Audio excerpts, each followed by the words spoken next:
This is the Vapes4Vets podcast. I'm Jesse.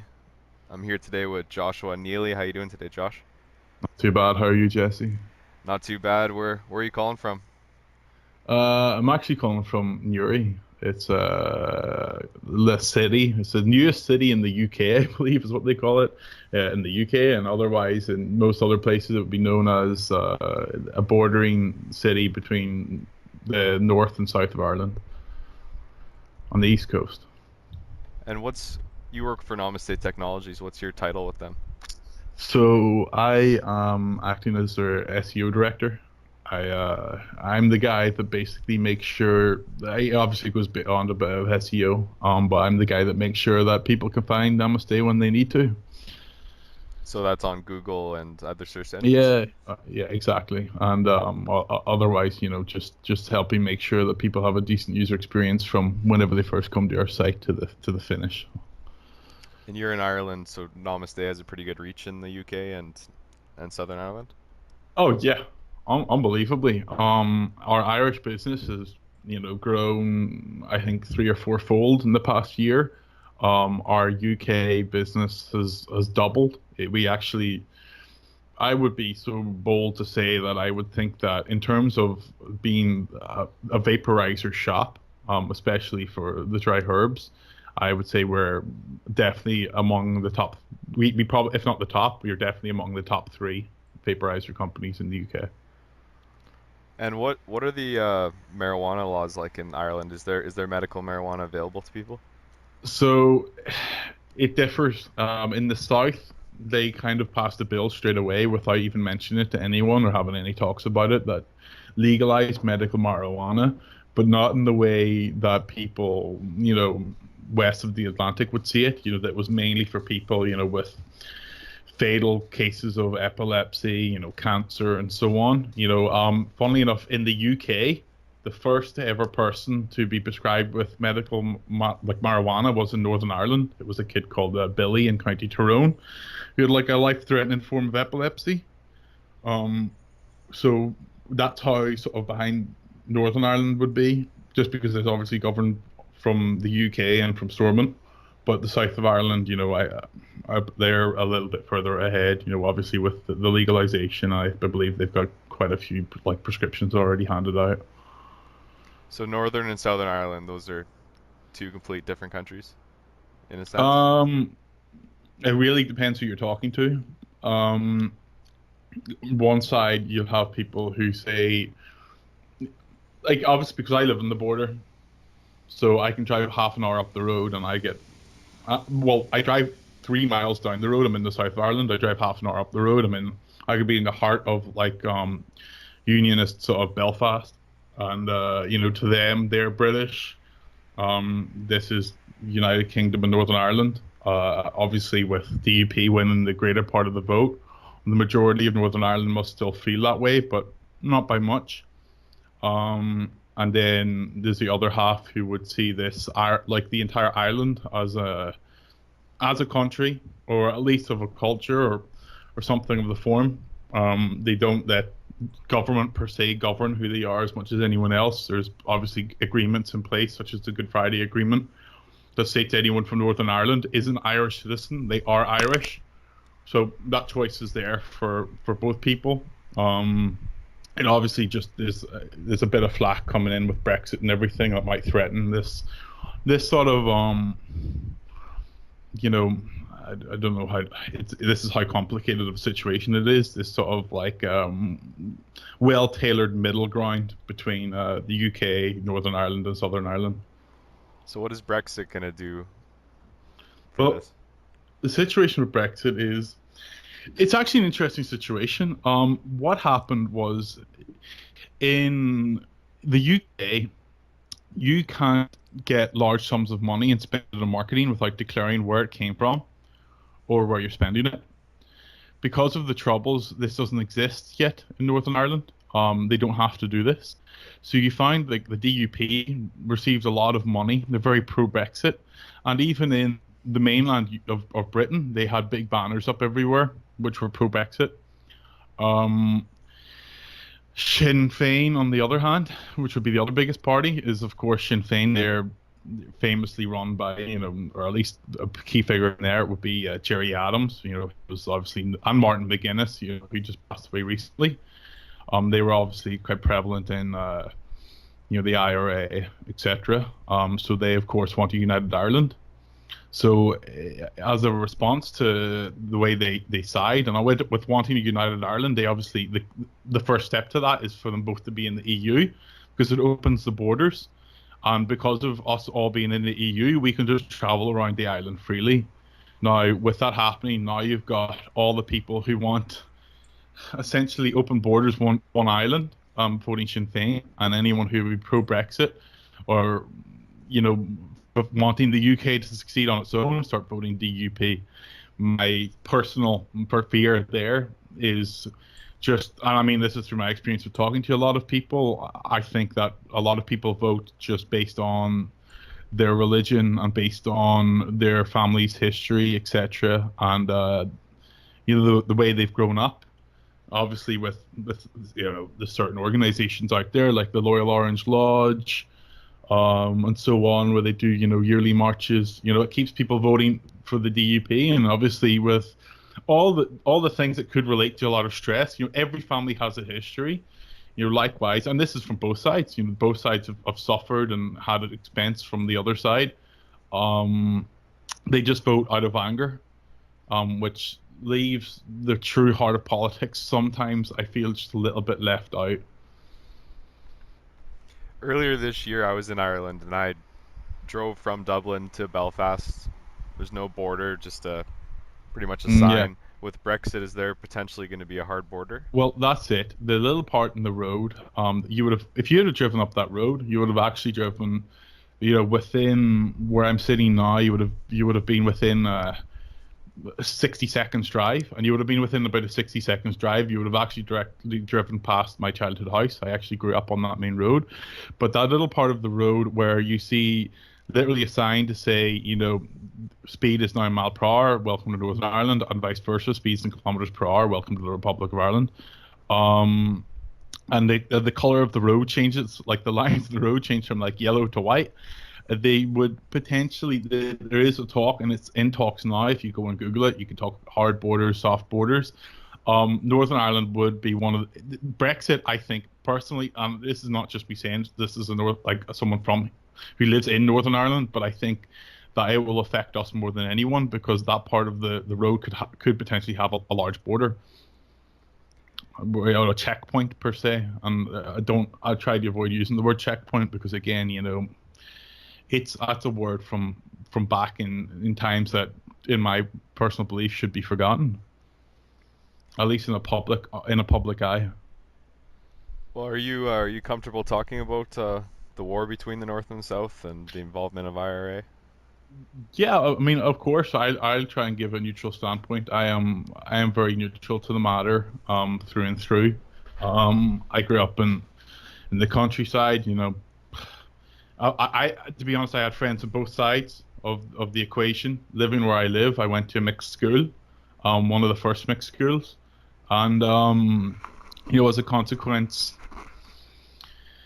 I actually think it's one of the things that made me really good at business. My opinion was always business sense. It was like whatever's best, whatever sees whatever country have most money at the time, and yeah, so on. Yeah, I'm comfortable enough to talk within reason, of course. But I would, if at any point I come across offending anyone, I just I wholeheartedly say now that I apologize, and I wouldn't mean to, and it's not my aim, and my beliefs are quite weak on the matter. Because is there still tension between the two? Look, it's not that there's tension. Like, you've seen the same. Like, I can talk about this in like Ukraine. Look at Ukraine at the moment. Only 4 years ago, it was completely broken down. And if you go out there now and you see, even in the news, the way they've been talking about it, because it was actually, for a while, there was a lot of documentaries popping up about it, because no one understands how people could just have forgotten about it completely. I don't. It's the same situation here. It's not that it's forgotten. It's just that, people want to move on. There's a mix of people. There's definitely a big, and I mean, I think if everyone voted and we didn't have the 60% voting turnout, we would see something different. Because I believe there are a lot of like younger people, especially even around my age group, who just want rid of it all because it doesn't affect us as much as it would affect the older groups, like even parents of people my age and grandparents. But of course, there's that mutual respect where, you don't, they're obviously not talking about how it affected them. And this is one of the reasons why, if we're moving into PTSD, they don't talk about the situations that happened.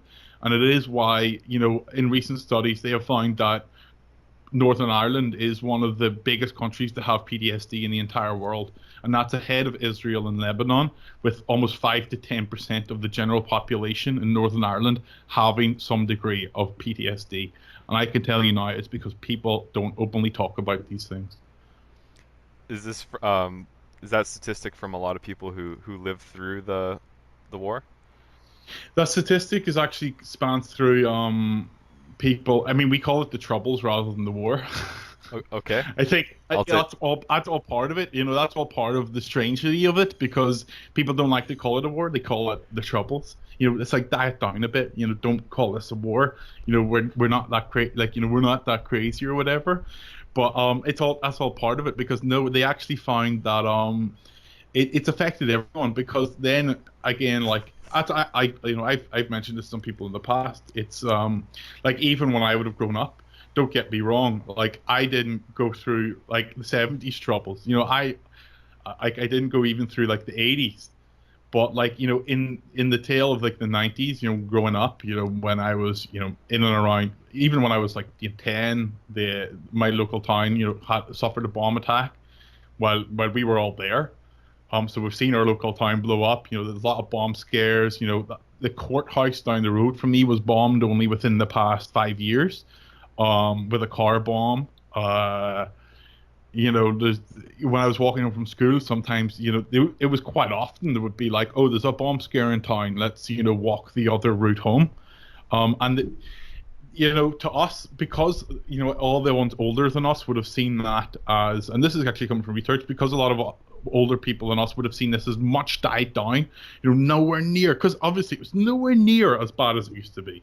And that pretense, I'm almost sure there'll be people out there that in reflection will think like I'm almost not entitled to talk about this because I didn't grow up during the heat of it all.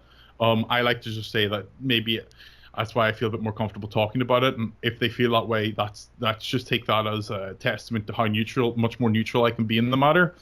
But they say because a lot of these kids and even myself, it's like the incident that's going on now with ISIS and obviously the bombing attacks in Paris and Manchester, and people are getting scared to go places. And for me, it's just like it's one or two bomb scares. Paris, it's like what, 3 bomb scares or 3 major events over the past like year. For me, when I was growing up, this happened, but it would never have made me scared to go anywhere. But for me, it really wasn't bad. But it's because for me, it just that's almost normal. And for a lot of people my age, they say this is why it can actually be higher. PTSD, due to the troubles, has actually in some cases been found to be higher in the younger people who would have been on the end of it than it is for the people who were in the middle of it. But it definitely, and again, this is very strictly comes down to how involved people were and how they were involved. Because there are situations, 22 to 50% of combat veterans situations in Northern Ireland have been found in this, like that's 22 to 50%, depending on what study you're reading, have found to have PTSD, and that's a large amount. That's some cases where it's 1 in every 2 people. There's the same bomb survivors. There's a case study in Belfast where 50% of people involved in a bomb in Northern Ireland in the past 50 years. And you think about the amount of bombs that went off, 50% of those have PTSD. It's crazy. Absolutely crazy. In your opinion, how did the troubles between the North and the South start? Well, Is that I feel like we going way back in that's. time? I feel like yeah, you're going back to I'm curious. First World War almost, man. Oh shit. Let's see how I phrase this. I mean, obviously they teach this. I can't. Okay, I went to a mixed school, both with people from both sides, and they taught us this in history. So I'll say it the same way as I was taught in history, because if anyone has a problem with it, bring it up with the education library board. Because this isn't coming from me. You got your history Um, book in front of you? no, but I could Google it now. So essentially, again, this is coming from a history GCSE, and I didn't even get an A in IGSE. Um, Essentially, it would have happened back ages ago. This all comes back to the whole sort of Easter Rising and that sort of stuff that you see a lot over in Dublin. The British Army effectively invaded Ireland.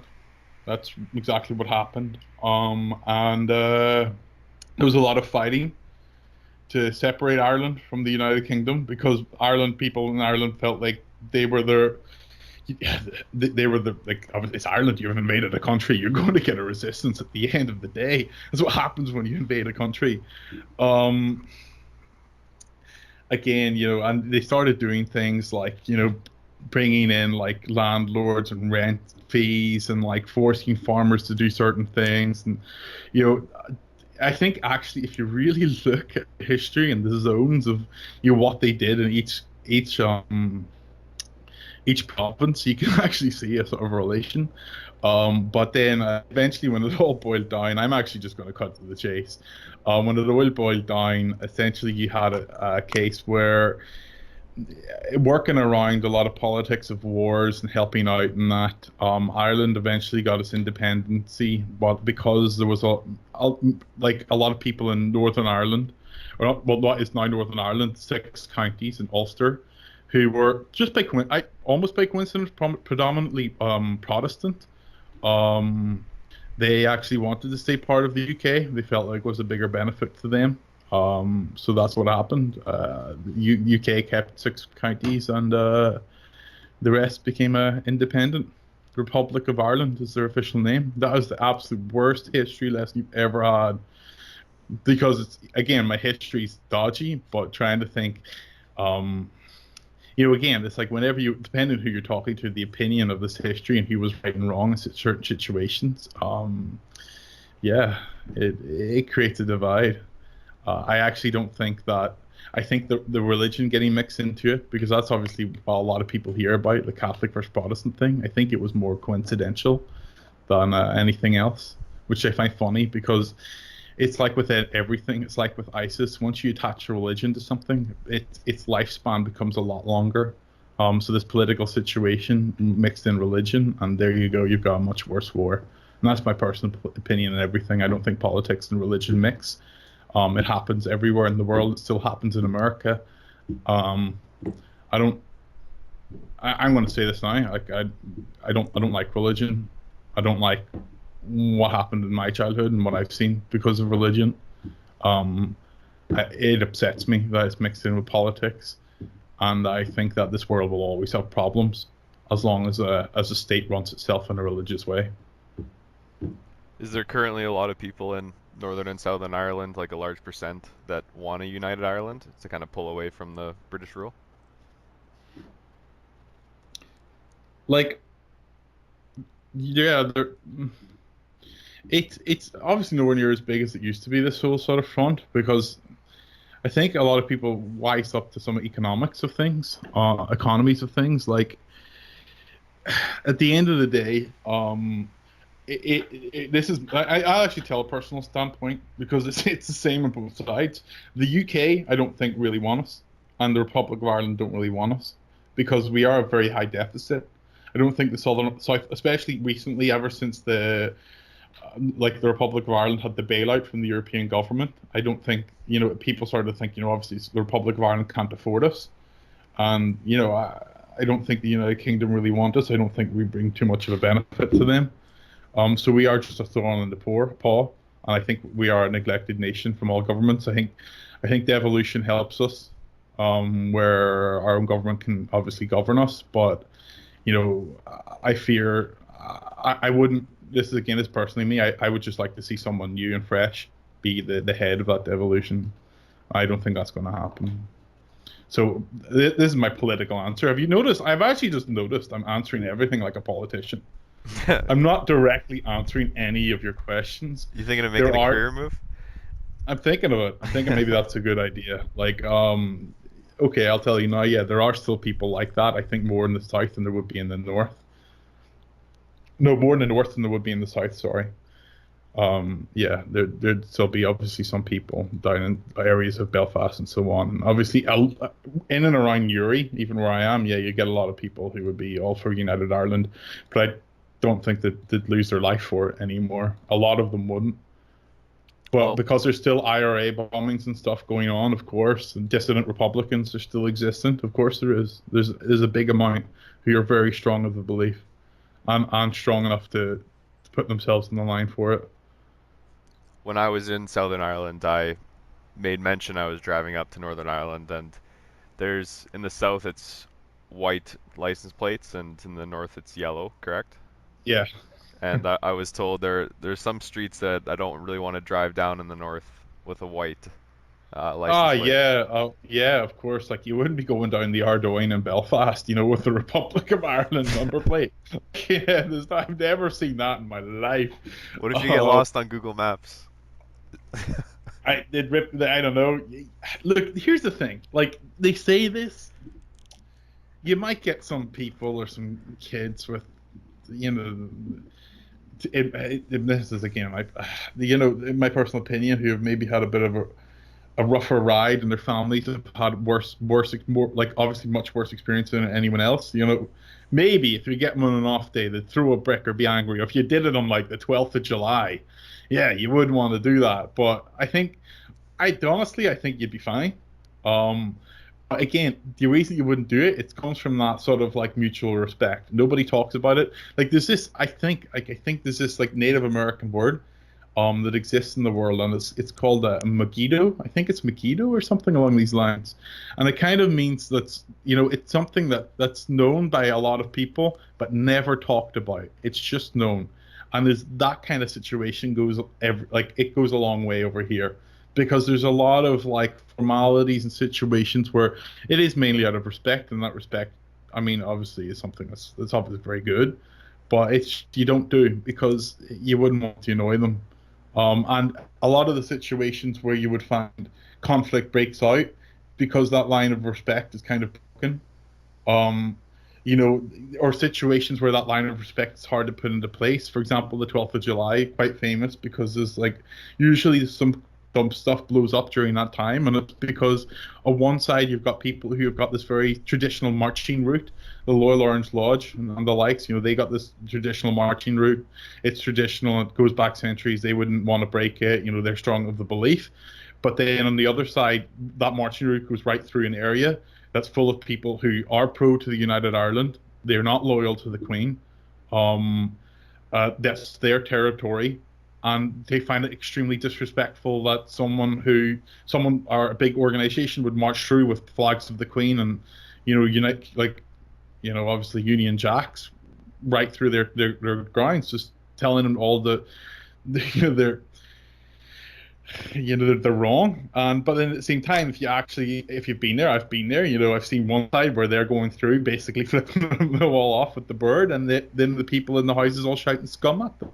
Do you know what I mean? It's what do you do in the situation? Who's right? Who's wrong? It comes down to like pretty much just comes down 100% to preference. What is the 12th of July like? What's that day called? 12th of July is called the 12th. To some people it's called the day where you get out of the country. To some people it's called the glorious 12th. The glorious 12th. Yeah, that's what the participants in the matter would be. Again, I'm very on the fence. I don't mind. I purely out of interest. I have obviously been there, but doing the car park, just to see. You know what I mean? Just to see. It was actually from my local rugby club. They had a large period of time. They got approached to use it, and for them, they made a lot of money for the rugby club. I like playing rugby, so that's how I ended up there. I have no issue with it. I did the car park, but it's basically about the Battle of the Boyne, and it's basically a battle between Protestants and Catholics where the Protestants won. Yeah, William of Orange. I mean, I don't really want to go into that history, but it's hard to talk about it. Yeah, it's like Yeah, it's basically William of Orange winning the Battle of the Boyne, which a lot of Unionists see as a victory for them because of the Protestant persuasion and the Catholic persuasion of the matter. It was Protestant first Catholic war, and the Protestants won, and they celebrate it to this day. And that's on July 12th. Yeah, and again, it's like you see, like I have to be honest. With that situation, my wife actually, she's not from Ireland at all. She's from Germany, and she studied history here. And obviously, she gives the most neutral standpoint that you'd ever see in the world to this. But she's fully studied absolutely all of it. And that's where with what she's told me about the real history, when you really, really, really go down to the roots, it's not just like the. I think like you're talking to me, I don't have that spiel ready. Like if I asked any Orange man, what is the 12th of July, I'd usually get like a decent size sort of like 300 word length script of exactly what it was. Um, but I find it hard to get information past that point. This is my personal experience, and if anyone is an Orange man and wants to talk to me about it, go ahead. I'd be interested. Um, it's ignorance on my part, maybe, but yeah, essentially, I mean, that's all it is. It's the Catholic King James versus William of Orange, the Battle of the Boyne, and that was it. It began the Protestant ascendancy in Ireland. It's how the Protestants came to Ireland. They see this as the battle of everything that made them who they are, and that's why they celebrate it. Because without that battle and without William of Orange winning that battle, you wouldn't have as many Protestants in Northern Ireland at all. So they celebrate it. And July 12th is coming up, so any tourists renting a car in the south and driving up to the north, you'd maybe recommend to know your route quite well. My recommendation would be on the 12th of July as a tourist. Don't go near Belfast on the 12th of July. In fact, don't come to Northern Ireland on the 12th of July. Okay. uh, It's unless you're purely coming knowing what this is about. yeah. And you're interested in it. It's very easy to be in the wrong place at the wrong time, and It could be yeah. shown as a sign of disrespect if you. It's not a sign of disrespect at all. No. These people would probably be quite welcoming to anyone that shows an interest in what they're doing. I have to be honest. Okay. It's let's put it this way. If you're that's like I don't know how to put this, but it's like if you don't want to go to Paris on a holiday because there's a lot of bombing at the moment, then why the hell would you go to the Northern Ireland on the 12th of July? I can actually show you a documentary. Do you know who Ross Kemp is? No, I don't. Do you have that over there? Ross Kemp. What does he call it? We may Like have him. I don't know who he is. Dangerous Worlds or something, and it's this ex SAS man who goes to like those dangerous places in the world, and he actually did one at Belfast on the 12th of July, walking through. It can just be a bit dangerous on the 12th, Yeah, you could just easily be in the wrong place at the wrong time, even like what 3 or 4 years ago, there was a situation where there was was it 4 years ago? Maybe more, 5 years ago, 5 or 6 years ago, where there was like 720-person riot according to the news, and someone shot in the foot, and it's That was just in the north. yeah, I was in Belfast, so you just yeah. I had a question about the north. You said it's per capita the largest percentage of people that have PTSD in the world. Uh, Yeah, it actually is. Yeah, it's so basically, Northern Ireland. This is like from the report. Northern Ireland has the world's highest recorded rates of post-traumatic stress disorder, ahead of war-hit regions such as Israel and Lebanon. Now, the actual report states that Northern Ireland has the highest level of 12-month and lifetime PTSD among all comparable studies undertaken across the world, including other areas of conflict. So it's like literally among all comparable studies, it has the highest level of lifelong PTSD. so when you say 12 month, there's someone who has a traumatic event and they kind of get Well, over their on one symptoms. well, that's it. On one side, it's like PTSD. I mean, obviously, with like a situation of trauma or stress, it's like people never really get healed from that per se. It's something that can't be healed. You can't get rid of a memory, but they can at least get over it, or it can start to they can figure out a way where they can get along fine. But there are people here who literally, and I'm serious. I don't know. I see it. I've seen it. I know people who can be quite like this, where you can see that their entire everything that they are, like maybe they're just full of incredible amounts of anger or trauma, and that can be sort of defined a wee bit as lifetime PTSD, and that is extremely high here.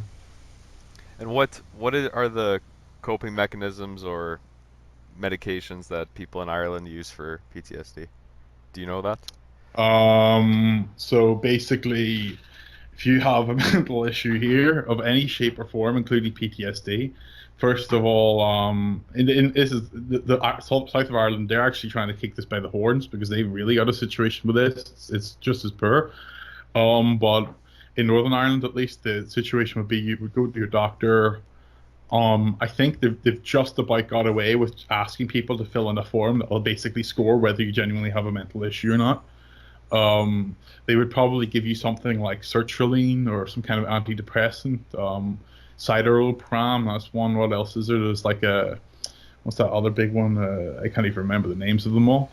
But they would give you this, and then you'd get some kind of thing. Obviously, with Northern Ireland being in the UK, you get the NHS, and then you'd get some kind of like maybe initial scenes too by a consultant, and then you'd be waiting 6 to 8 months to probably go in and talk to someone who will talk to you about wishing that you could just wave a magic wand and make the memories disappear.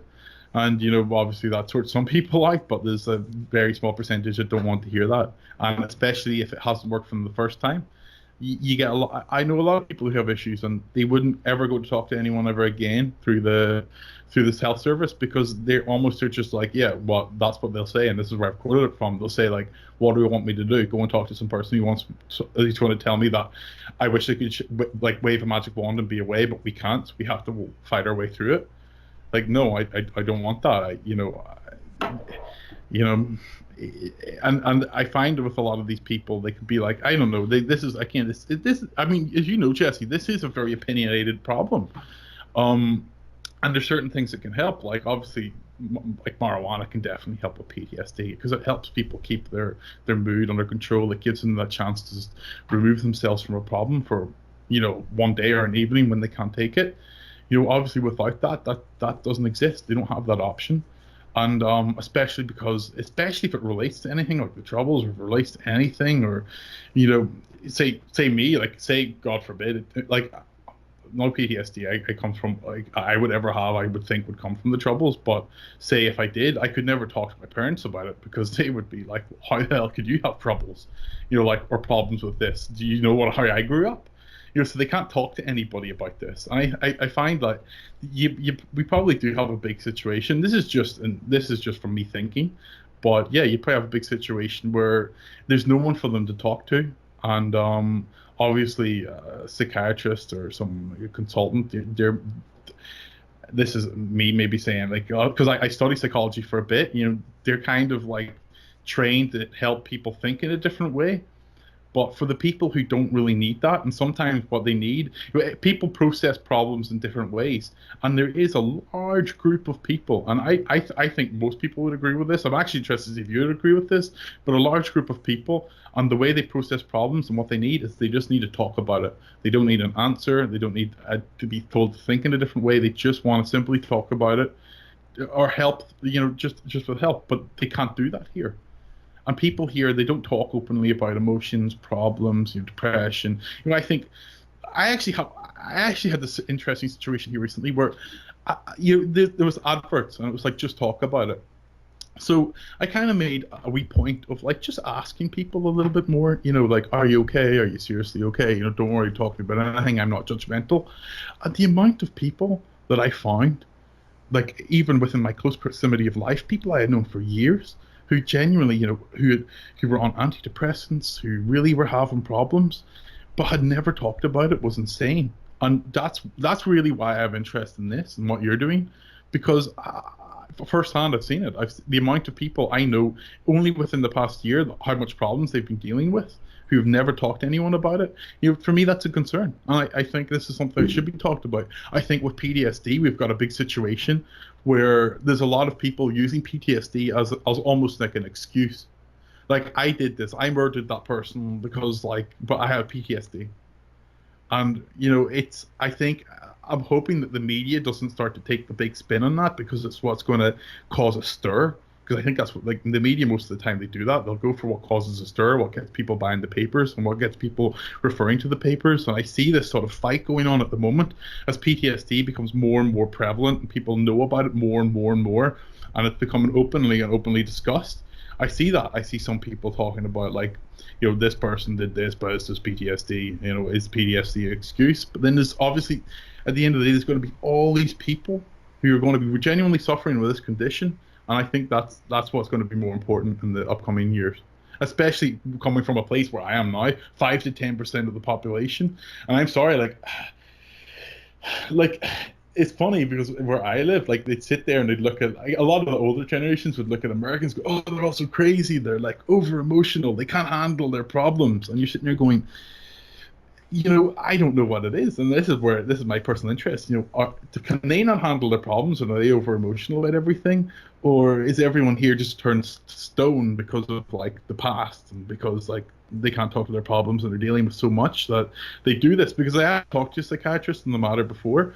I happen to know a guy, and he was saying this. It's like he believes, and what's coming out in science is that there's a belief that once you get to a certain point, if you don't talk about a problem, it become lifelong. It kind of like goes into your subconscious, and you don't think about it so long that you wouldn't know how to talk about it openly and know how it affected you at the time. That it's very hard to work past. And I kind of sit there going, all these different takes. Do you know what I mean? It's such a, it's a science and it's an art, and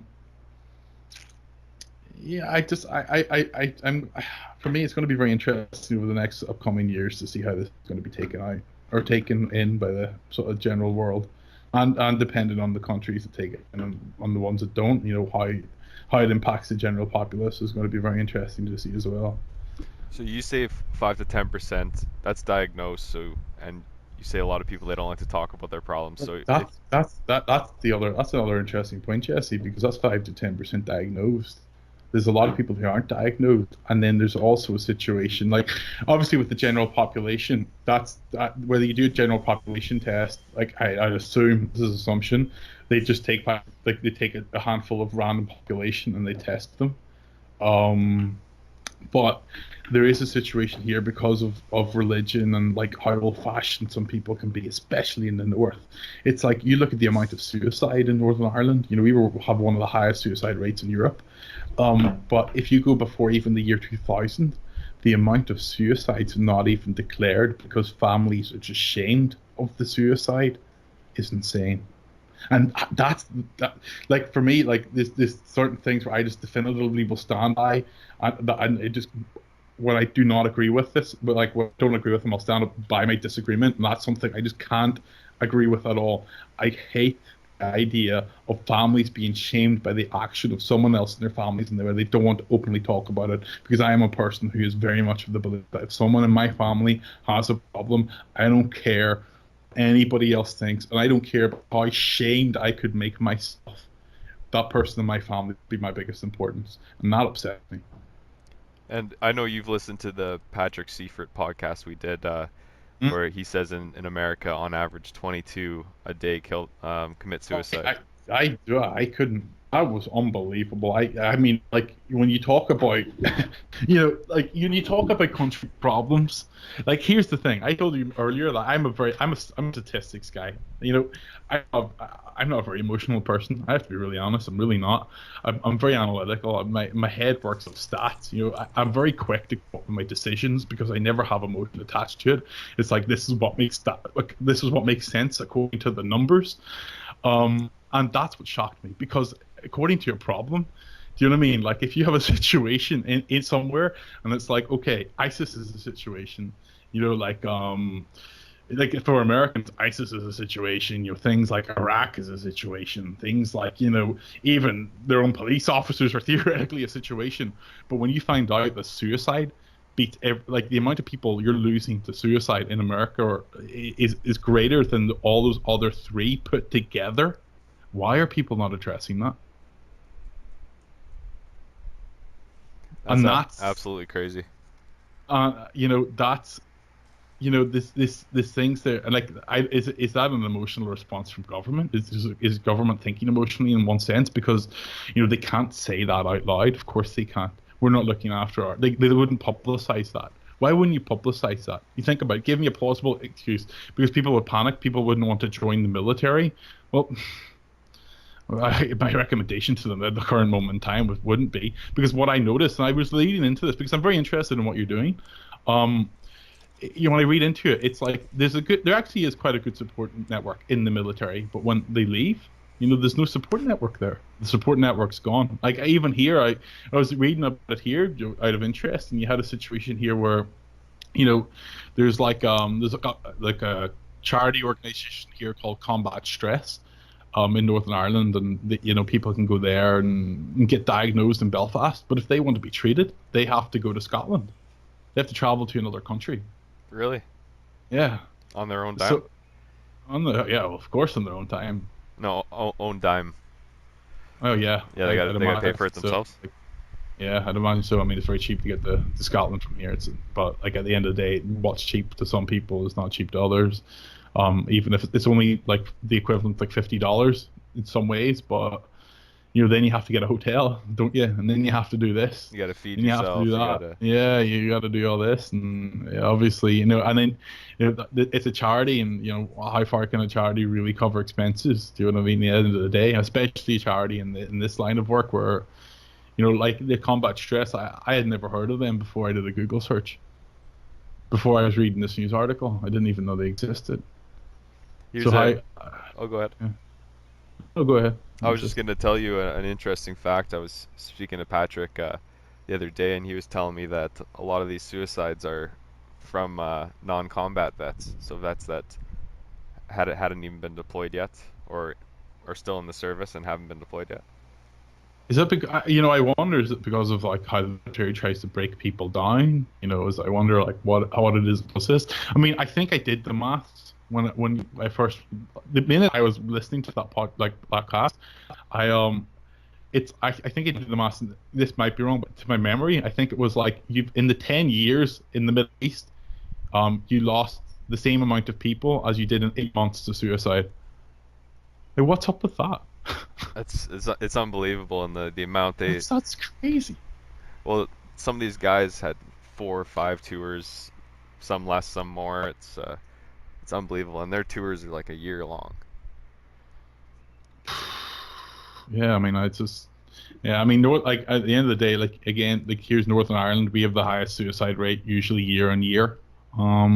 It's not a high number, 16.5 or something. I think I read earlier. So But per out of capita, 100,000 that's people, for 100,000 people, yeah, yeah, that's that's a big percentage. yeah, per year. I mean, again, like going down to percentages, that's almost going over like, yeah. If you go on compound gains, it's percentages. Like, I even when I grew up, I know, I was, there's a lot of suicide. Suicide wasn't a strange. It was never hidden to me when I was a kid.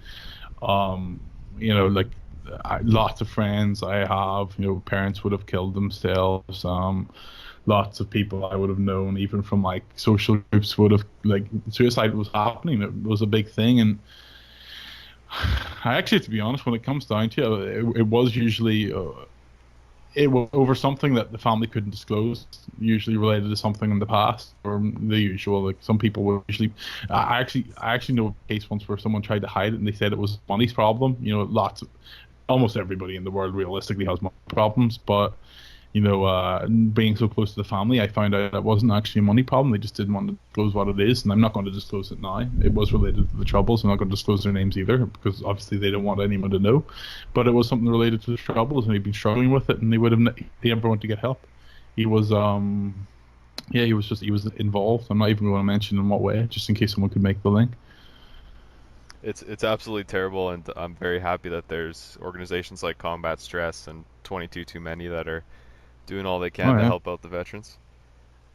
yeah. So Obviously, us, yeah, with yourself, and obviously with Vapes4Vets as well. And I think I've seen the way it's going. I think this, with PTSD in general, and a lot of issues. I think that this what you're doing here could become something very big too, and I'm just hoping to help. That's why I'm on this line now. Maybe I'm not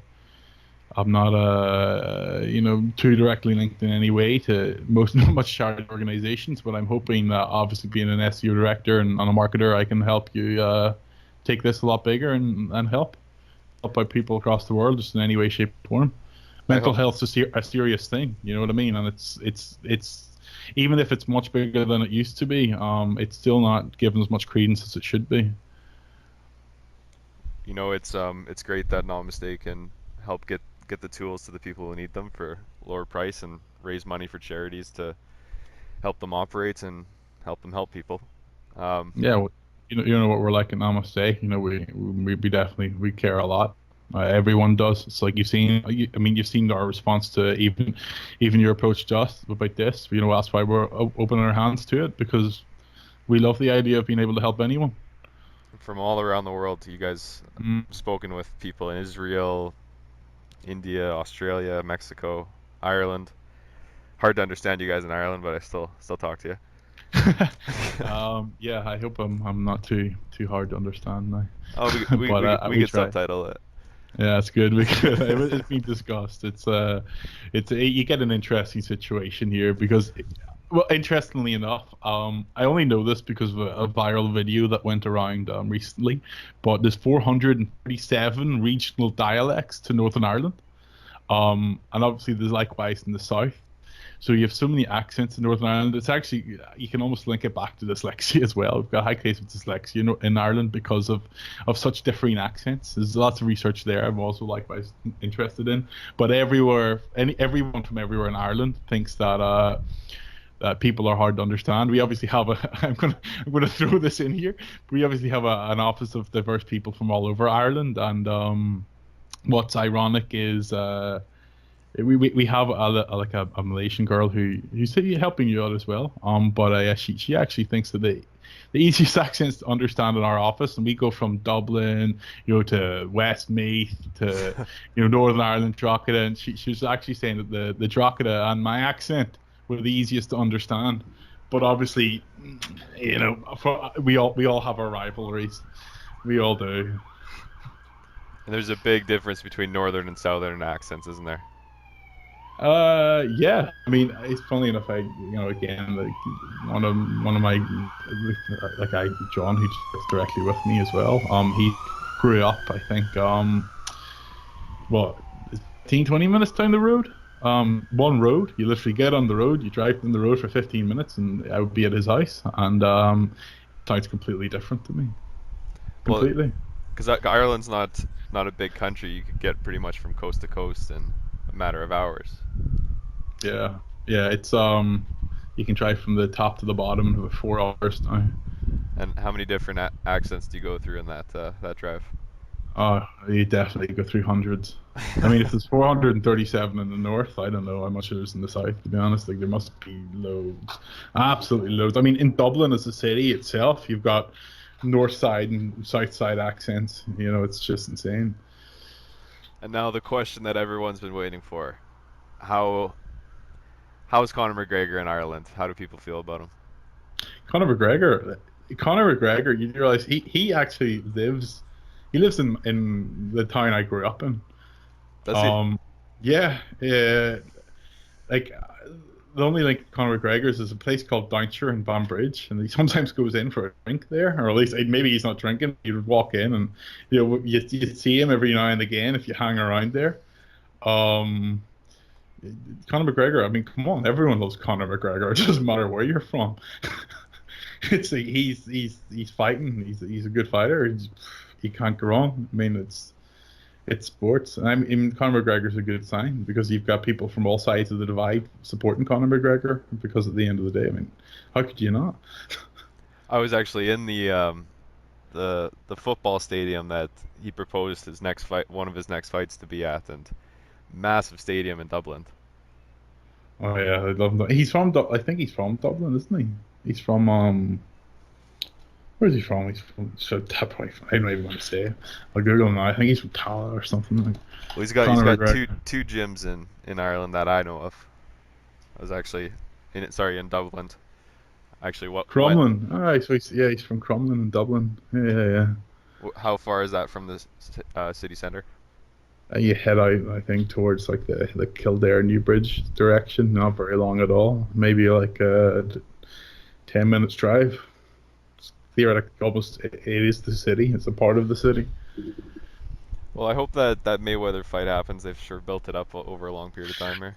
Well, I mean, before we get too side-stringed, I mean, Floyd Mayweather, it's boxing versus UFC. Like, I hope people don't like. I'd love to see it, but I hope that it doesn't destroy one of the other all the other sports Yeah, because I think it I has see the what you're saying. potential to. Do Yeah, you know what I mean? Because if what does that do? It gets rid of the argument who's better, UFC or boxing fighter. One is all out warfare. The other one is more like a one's I'd be strategic. honest, for me, one's fighting and one's a strategic sort of tactical art. Yeah, that's a statement. You know, It's and a state. It's yeah, it's a statement, but again, like those are both things I'm on the fence with. Boxing. I mean, yeah, I would. I won't. I don't want to fight either of them. no, Um, yeah, that's a but good. but and I'm not stating in that. Okay, one's like all out fighting, with no hold barred, and one's obviously different. Which one would win? Who knows? Because I mean, you've seen it all. Boxers usually in a normal fight can have no issue. Have no issue. What's better? Someone who's learned strategic and tactical art and gets told here now you don't have the rules, or someone that's just been going at it. Well, they should switch the rules, just make it all out. Anything goes. Because even if Floyd wins, there'll be that controversy that yeah, if it was an MMA fight, that would be different. Wait, is it not a wait? Is it a boxing match? It's gonna be a boxing match. Oh no way! Seriously? Yeah, there's no way. Well, I don't know if Floyd knows MMA, but I don't think that'd be fair. Ah, okay. Oh Like well then. if McGregor's kicking him and taking him down and or trying Oh, to but they at least. have to. If it's a boxing match, they got to go to knockout then, right? Well, they should make it kickboxing, meet in the middle. Yeah. Oh, I didn't know that. Okay. Hmm. Well, Josh, it's been absolutely great having you on the podcast here. Anything you want to say before we get out of here? I just hope when you string this all together, it makes some comprehensible sense. Okay. You're talking to someone on the island of Ireland at a 2:15 on a Sunday. It usually takes about a day and a half to recover from one of our hangovers. Well, I've really enjoyed it. I think you shared a lot of great stories about the tensions between the North and the South, talking about marijuana laws in Ireland, Namaste, and around the world. And yeah, it's been great. So yeah, thanks for coming on. And this has been the Vapes for Vets podcast, brought to you by Namaste Technologies. If you use the discount code Vapes4Vets, we'll make a donation in your name and you get 10% off. So check us out at namastevaporizers.com or everyonedoesit.com. Josh, thanks for coming on. We'll talk to you soon.